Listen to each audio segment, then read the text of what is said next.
My name's Ray.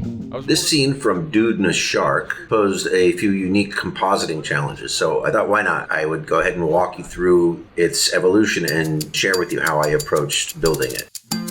This scene was produced using Toon Boom Storyboard Pro and Harmony Premium. Most of the compositing was done in After Effects. It could have been done in Harmony, and that may have simplified the workflow a little bit, but it would have taken far more render time and processing power than After Effects, and my workflow gave me more flexibility with provisions. For example, I was able to use elements from my pose pass in the final product, which saves a lot of render time.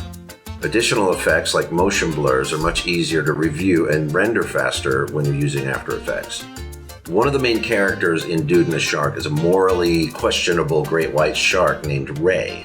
The storyboard pass for this shot features Ray introducing his backstory as photo stills illustrate his monologue behind him. But once it was clear that the content in the photos was funnier and did a better job moving the story forward than just watching Ray swim, I decided to move them into the foreground.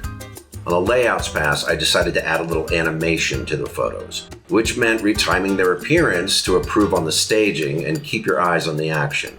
This added some new challenges. I was no longer going to be able to just create painted stills for these photos. It would mean incorporating Ray's character rig into multiple layers of a single scene. Now, I knew I would be exporting most of these scenes into separate layers anyway, so I can apply, underwater and motion effects and occasionally enhance the lighting. But this shot required an extra separation, a whole new file just dedicated to the photo animations.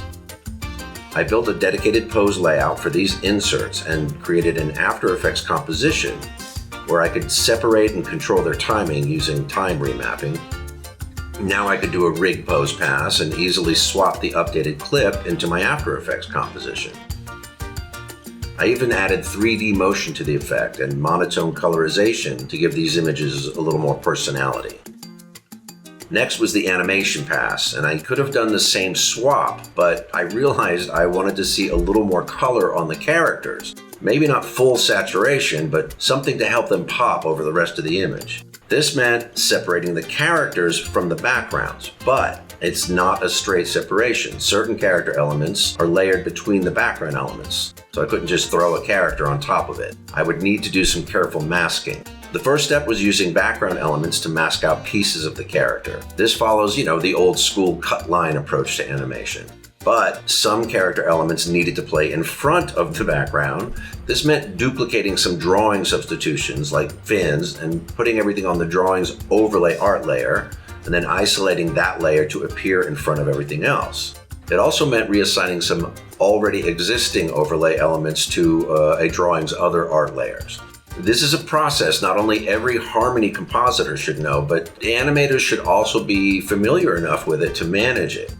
After exporting these layers separately, I simply duplicated the original layers in my After Effects pre-comp and dedicated the fully colorized layers to the background pass. I then adjusted the opacity of the colorization effect on the character layers, letting just enough of the character color to show through so they would pop over the backgrounds. If the finished animation pass was my starting point for compositing, I may have just used Harmony exclusively, but I'd already done a lot of detailed creative plussing in After Effects, and that's kind of the point. Crafting the vision before committing to long animation hours ultimately saves time and money.